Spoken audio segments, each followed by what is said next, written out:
Two niggas in the front, two niggas in the back. That's four niggas riding strap in grandpa's Cadillac.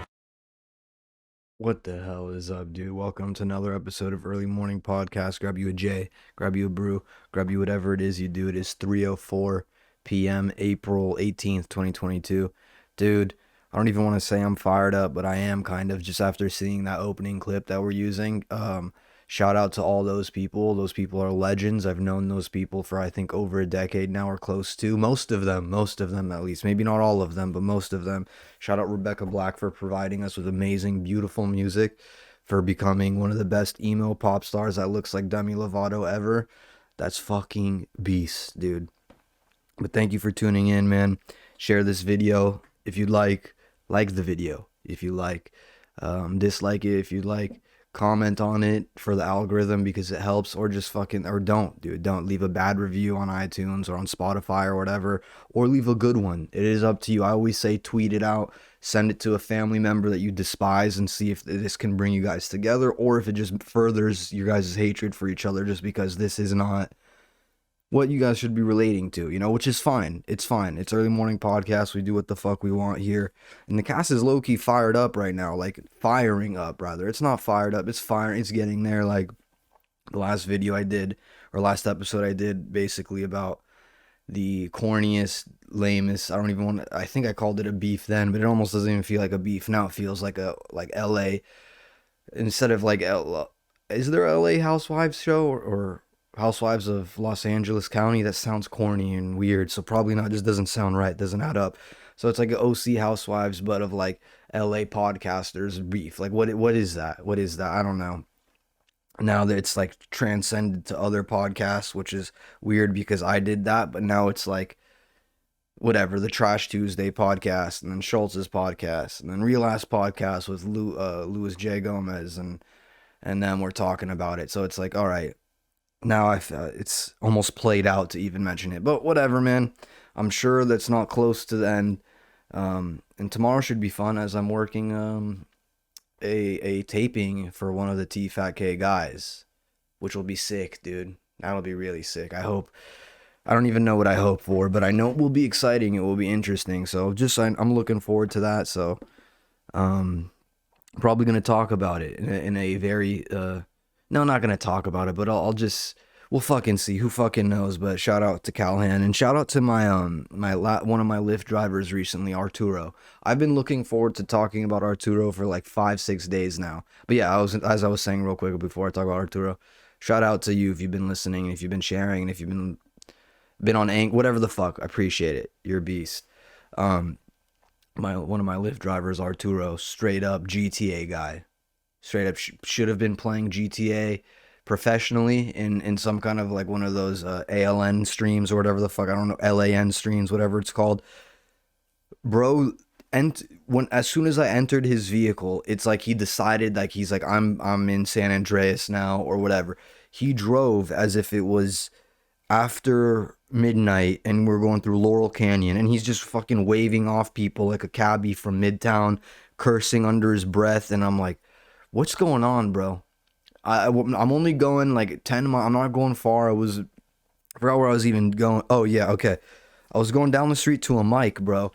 And it was a 18-minute drive. He shaved off 5 whole minutes of that drive, which is unheard of. Okay, especially if you're going on free. Bro took off 5 minutes weaving. He was cursing at people that you don't normally curse at. He's getting mad at guys in 18-wheelers driving their normal route in the right lane, like doing their damn thing, not cutting people off. He's yelling at them from the left lane. I'm like, dude, why are we in GTA right now? In the first 2 minutes after picking me up, he ran a red and almost T-boned a car, which was like, at that point, it's like, you got to commit, dude. Are we dying together tonight? Possibly. Or are you going to get an amazing review and maybe a good tip because you're getting me to this open mic in Santa Ana early? I don't know. I don't fucking know. But I just knew, I was like, this guy's insane. Like I said, it was like Laurel Canyon, bro. He was fucking mobbing, and freeways are straight. I don't know if you know this, but freeways tend to be straight. They're not fucking curving like a road that's Laurel Canyon, Big Bear, going to Big Bear, whatever. I don't even know what's down the street from me. I should know. Not the Grand Canyon, but it's something real close in Corona. Doesn't matter.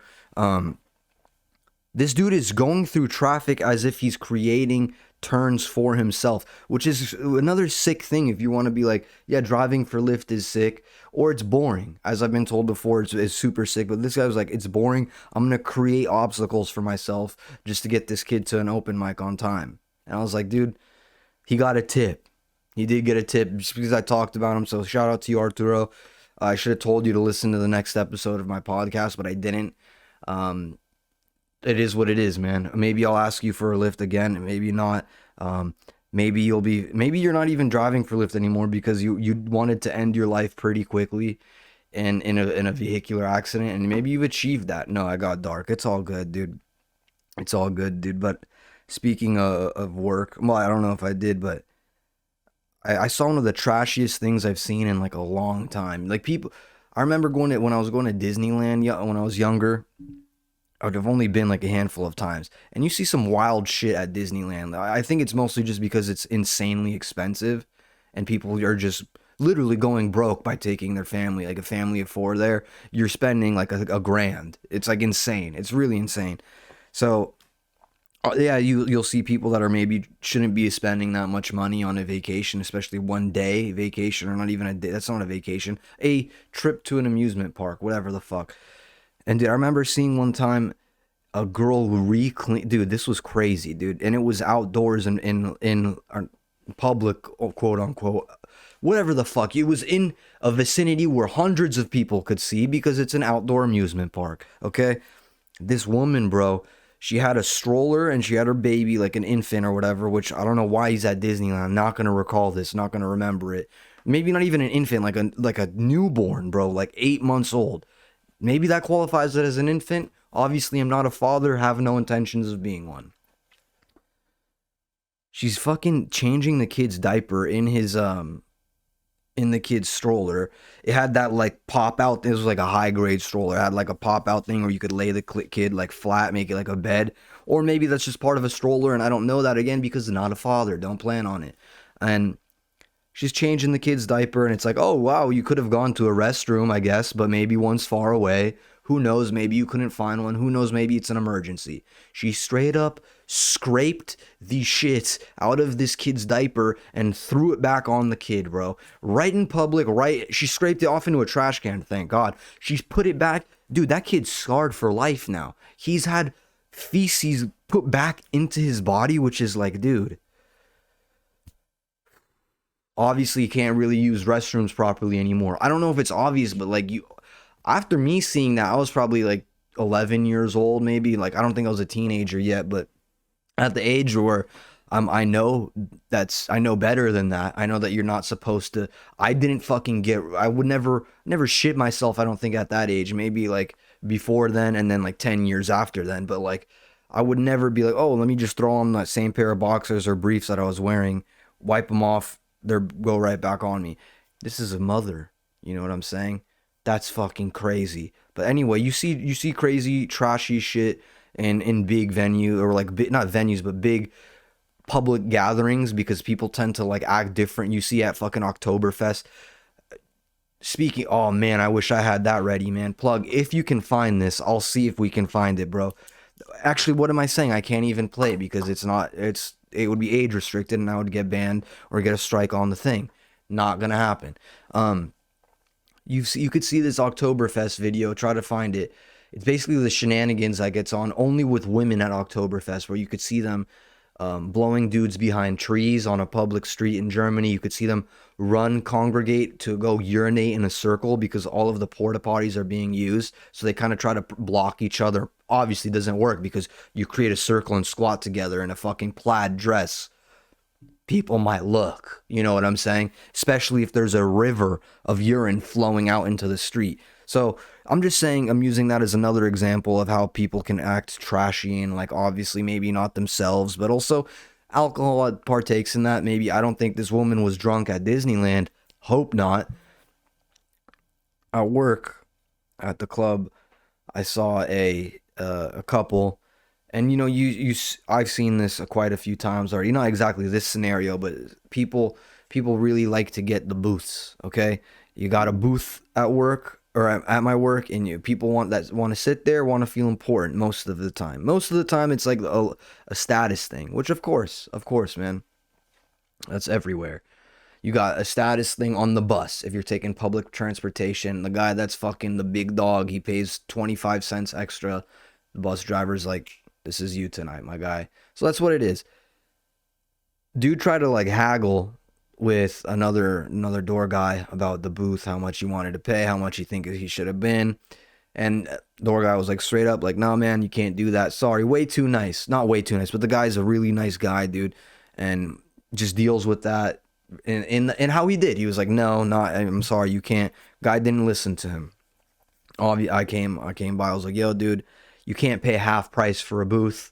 It just doesn't work like that. We don't do discounts. You pay and you get the fucking booth. You enjoy the show and you leave. That's how it works. Obviously didn't say it like that, but I was a little bit more harsh and was like, dude, no, it's not half off. You pay the whole thing. That's just what it is. He wasn't happy about it. Even he was like, I'll tip you $20. Like, oh yeah, tipping me instead of paying towards the booth. That's exactly it. But like, if I was a scumbag, I could have done that. Could have been like, oh yeah, I'll let you pay half. Toss me a fucking 20, and I'm gonna go shove it up my ass in the bathroom, and that'll make it good. No, he goes up and finds another door guy, tries to get them to let him do it, try to persuade them. Doesn't work out again. Now he's requesting to have a manager come let him know how much the booth is. And I'm like, dude, fuck. At that point in my head, I'm like, fuck off, dude. You had 3 people tell you what the game is. That's what you're going to get from the manager. What, you think he's going to take your side after 3 of us told the same thing? Just being logical, or illogical. If you're that guy, you could be like, no, I run this shit. Bro ended up going to another couple and asking them if they wanted to contribute to the booth so they could all sit there together. That was immediately I've been listening to a lot of Are You Garbage, and I was like, bro, this is an amazing Are You Garbage scenario. Have you ever gone out to somebody in a public area and requested their service or their contribution financially so you can enjoy something the way you would like? What the fuck, man? Some stranger, you're gonna go ask them on their date night and be like, hey, come sit with us shoulder to shoulder, and we can maybe get a good showing at a discount rate. Like, no, dude, what? Just pay. If you want to go to a show, be ready for what you're getting into. If you don't know what the fuck you're getting into, then go with the flow. If the flow says no, there's no half rate, half discount. You don't get a fucking. This isn't what's it called? The flea market or a fucking garage sale. It's like, it is what it is, man. But I gotta go pull out. I'm making some food right now. You know what I'm saying? Making some salmon with a little bit of lime and what's it called? What's that seasoning? Not just garden herb. It's like. It is like a garden herb. It's not paprika, whatever. But I heard the oven go off. I'm gonna go let y'all know how it is. I'll be right back. What the hell is up, dude? I'm fucking back, dude. Just a day and a half later. It took me a while to get that salmon out. It wasn't cooked right, so I just had to wait, make sure, season it again with the crushed up croutons, hit it again with the lemon, and then put it back in the oven. No, dude, I'm sorry. I got caught up with some shit to do, but it's fine. Maybe I just needed to do this. Maybe I had to wait until after I got back from work tonight and record again at 2:08 in the morning. So that's what it is, dude. That's what we're doing on EMP. But yeah, man, what an eventful night at work. I got in about an hour ago or so. I hit an open mic. There is an open mic now at the Improv in Brea, which fucking rules. It's next door at the bar that they're partnered with, Copper Blues. Dude, I got recognized there tonight. Weird, very weird. But some dude was like, "Oh, I was here 2 weeks ago. I found your podcast, early morning podcast," and I was like, "Yes." And he's like, "You're funny, dude. What's your name?" And I was like, "Wow, I didn't know what to do." Weirded me out. But he saw me do stand up twice now, and he was like, "I appreciated it. That fucking rules, dude." So shout out to you if you're listening, man. You were there with your girl. I was gonna tell you this then, but I wasn't sure how it would go. She was pretty bad. So salute to you, man. And thank you for being cool and saying what up and saying, hey, you're funny, dude. That's sick, because I say like almost on every episode, Share it with somebody you think would like it. Maybe they'll dislike it. Dude, being told that you appreciate it, a lot better than being told that you don't appreciate it. So that fucking rules. Of course, and in person, I did something that, I like to do. Shortly afterwards, I'm sweating bullets almost like I am now because of this fucking ring light. But it is what it is, dude. I'm doing it at 2 in the morning. It's not going to get much cooler than this. 58 and cloudy, dude. Welcome to SoCal, man. But no, I worked a very interesting night. Not to just spew bullshit, of course. But I worked an interesting night. I worked a special taping. Come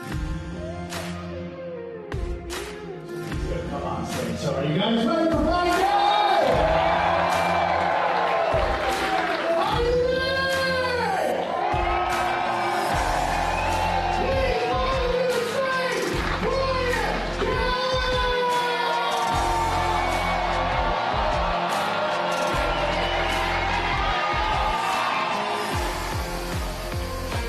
Pride. You ever kill a man? Never stop to look, brother.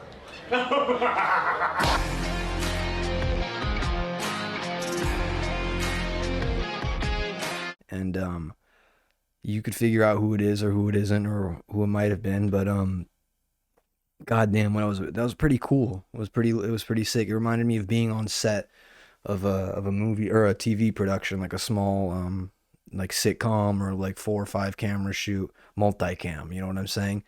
But yeah, it was they packed in the improv, seats a whole bunch of people, a few hundred, packed it all in, put up like 15 cameras. It felt like there was cameras in every corner of the goddamn room. There were cameras in shadows that you couldn't see. There were people walking around with cameras. There's a fucking crane. Dude, this thing, shout out my coworker, Hen Dog. She let me know what this thing is called. It's called a jib, which I'm used to breaking my bones on doing snowboarding, which I'm not even being sarcastic about. That's true. And this thing is I think she said $100,000 in the way that it because it does some crazy shit. I mean, if you know what I'm talking about, you're probably like, oh yeah, not even that impressive. It's just a piece of equipment used on movie and TV sets. This thing is gigantic. It's like a fucking escalator for a camera. It just takes it up and down and uses weights and all kinds of different pressure systems that are inside it to move the camera and spin it around and make it do a backflip and then wave at you. It's like, all right, dude, this is crazy. And yeah, so there was fucking cameras everywhere. There was all these fucking wires everywhere, which was sick. Nobody fell. I couldn't believe that. That was awesome. And so yeah, I worked this 2 special tapings, which was sick, and good show. Everything went well.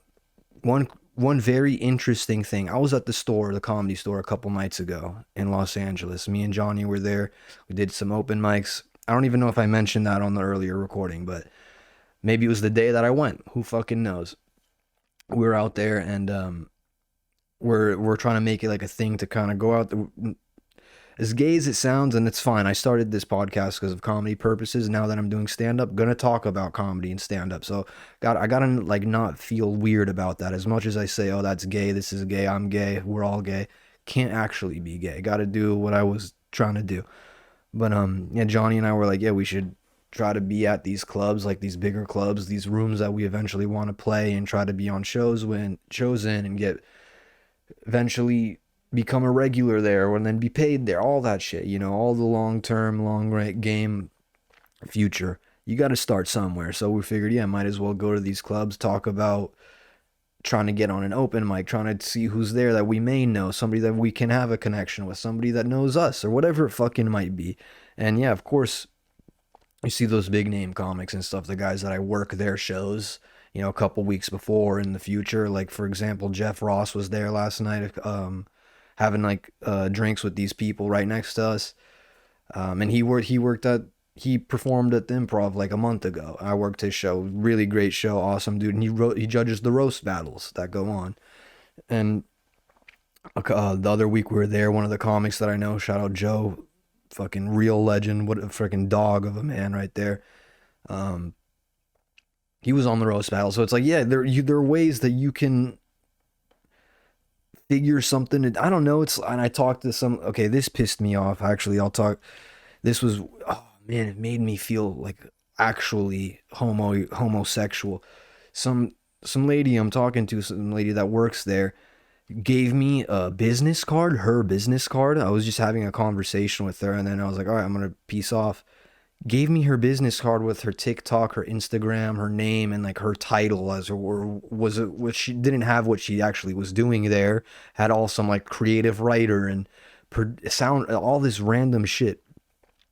And I was like, man, is this again going not to backpack off the reality podcasting episode, the dumb shit that's going on in the podcast world, but I was like, damn, this is the world of stand-ups. You guys have business cards now? Why do we have a business card?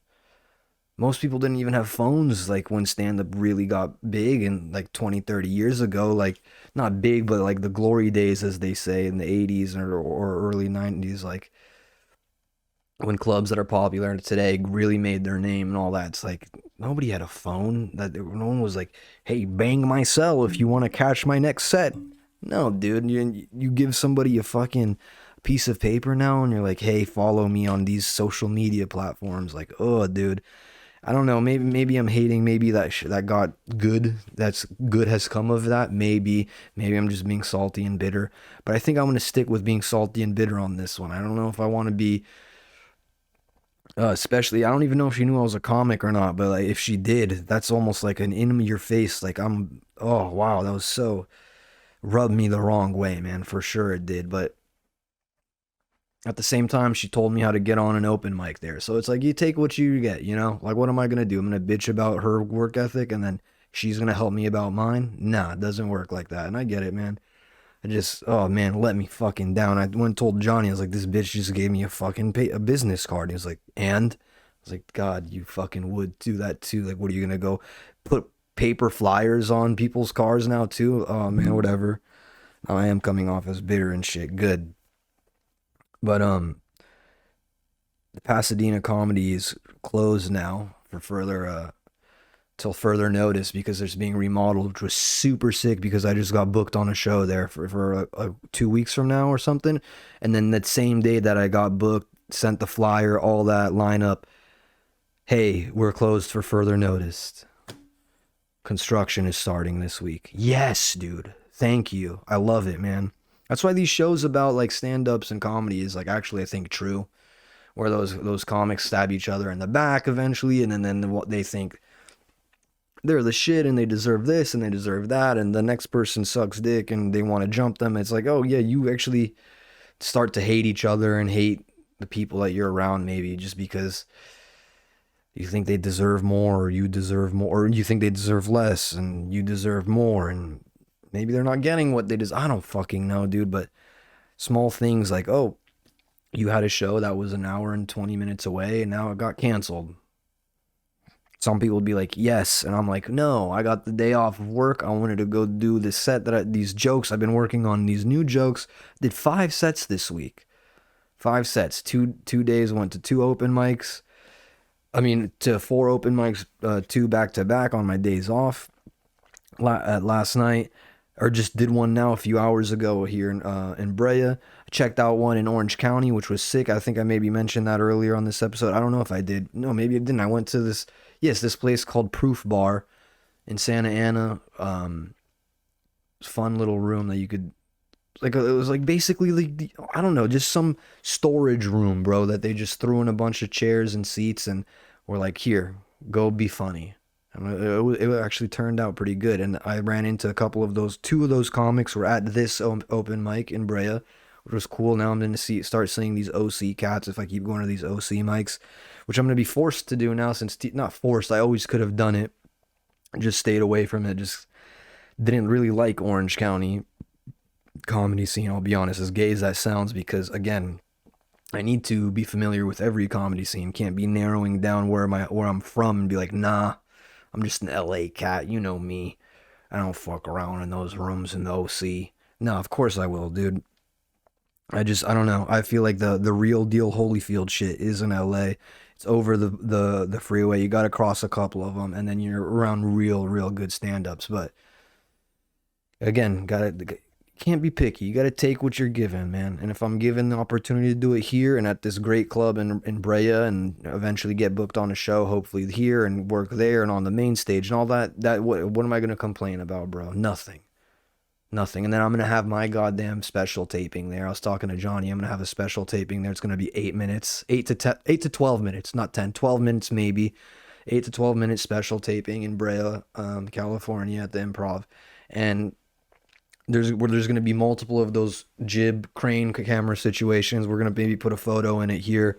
So you know what I'm talking about. You know I'm a serious guy. Like I'm really about this, like sell this on what's it called? Peacock. You know what I'm saying? Sell my special on Peacock, or Comedy Central's YouTube page. You know, not even my own YouTube page, but just be like, I'll suffice to Comedy Central subscribers and you guys can handle it from here on out.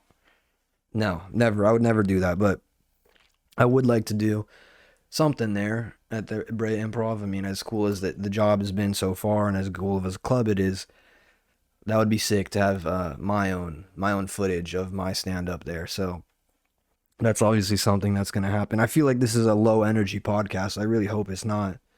It is, again, 2:30 in the morning, but I'm fired up, man. I'm glad to be home, get off my fucking feet for once.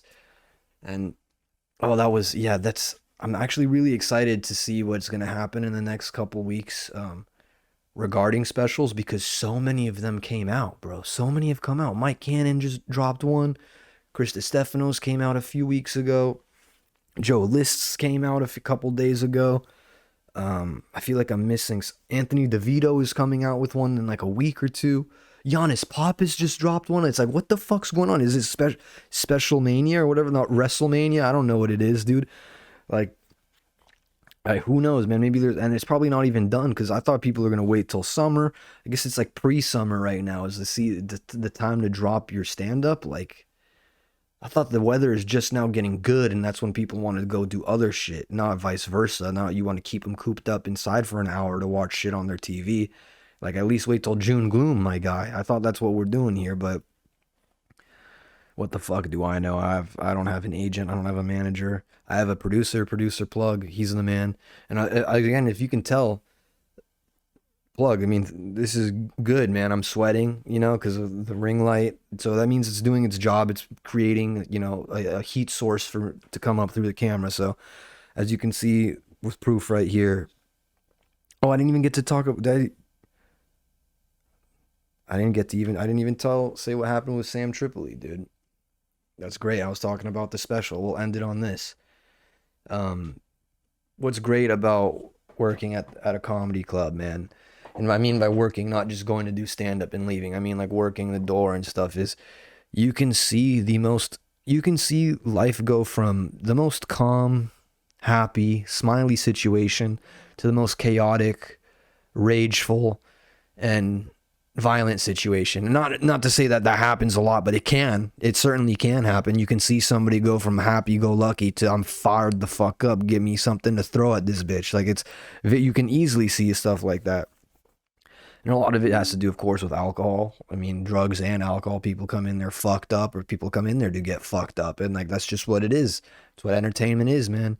That happens in movie theaters. Not so much, but it does happen. People go fucked up to movie theaters and go get fucked up. Anyway, today, dude, this young bull, man, came in with his chick, dude, is trying to fucking get her pregnant. You know what it is, May. And they got some great seats right up front, you know what I'm saying, right? First level, premium tickets, gonna have a good time tonight.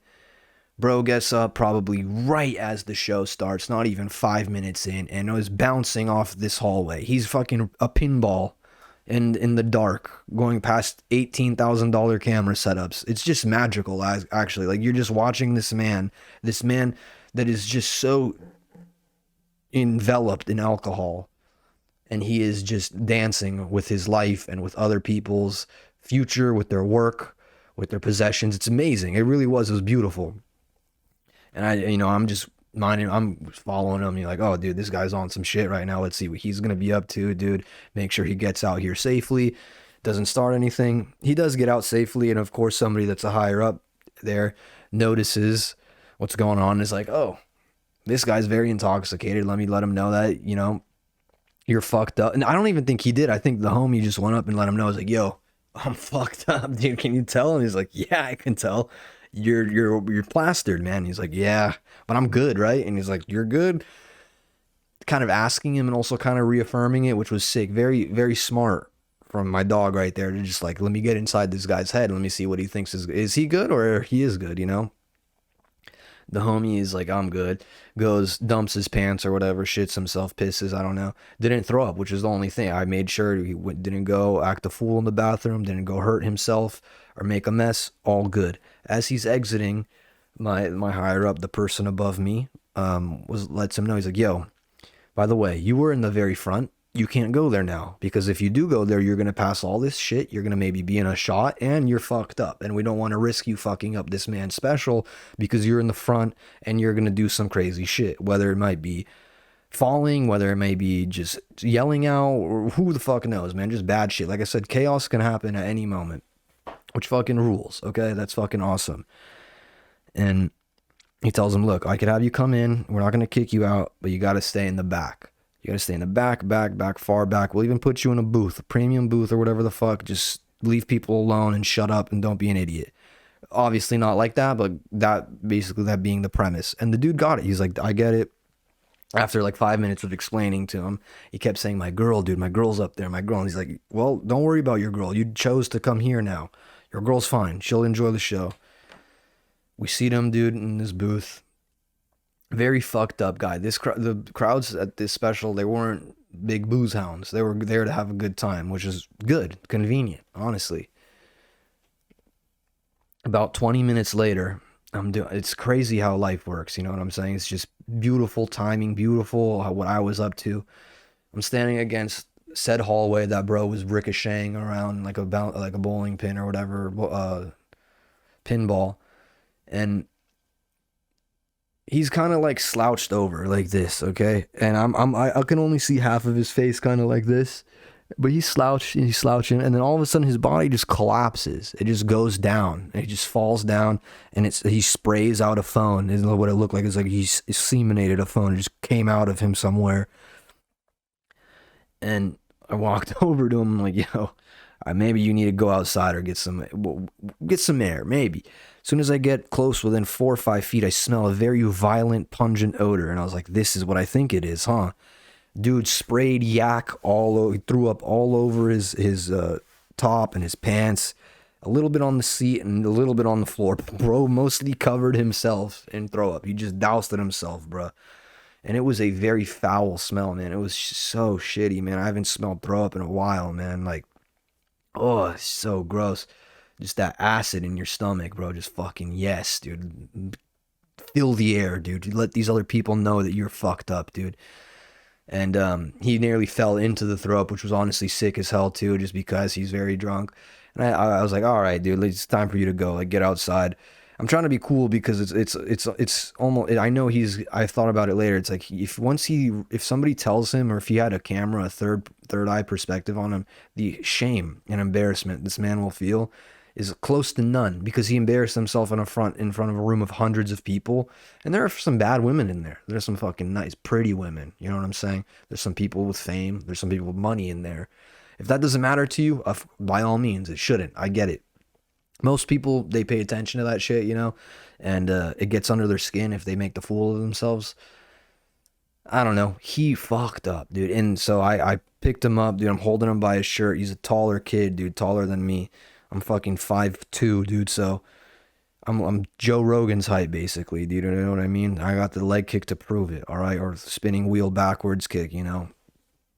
Front flip into a spinning dragon kick. I have it all. And anyway, so I'm lifting up this kid. I'm trying to collect his throw-up covered phone and give it to him, which was insane, dude. Good guy, you know what I'm saying? Hashtag the best guy. And I give him his phone. I'm carrying him by the collar like a fucking puppy, like I'm his mom. I'm just holding him like this, directing him in and out of traffic and shit. And there's some stairs. And once we get to the stairs is when the challenge hits, dude, because he can't even keep his ankles together without them rolling. He's basically his bowling pins on his ankles, because if he goes one way with it, literally, try to picture this. If he straightens out his bowling pin of a leg or of his foot, it just starts rolling to the right or to the left, okay? And if it starts rolling one way, it's like, oh, we're going that whole direction. We're going to spin all the way to the right. It's like, oh, man, I can't do this.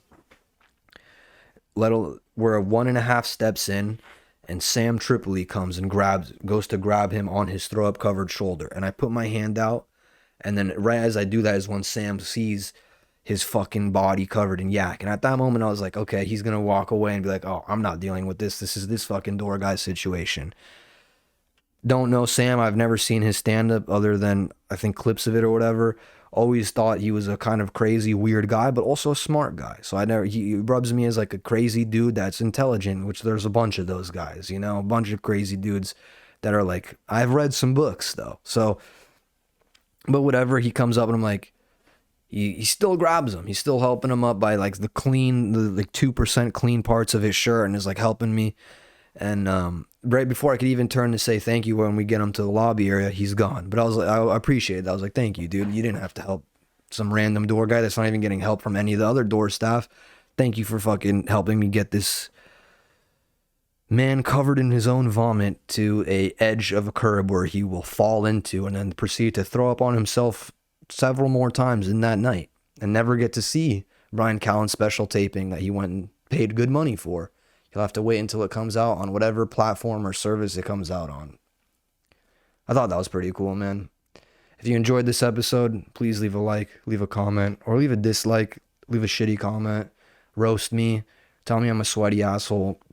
I don't really care, man. But thank you for listening. It was weird getting noticed for my podcast and for my stand-up. It's fucking weird. But I guess it's going to happen more. I guess that's the goal with this shit, right? It's not to do it so like only me and my mom listen. It's for other people to listen to. So thank you guys. Thank you for listening this far. Until next episode, fucking chill, man. Peace.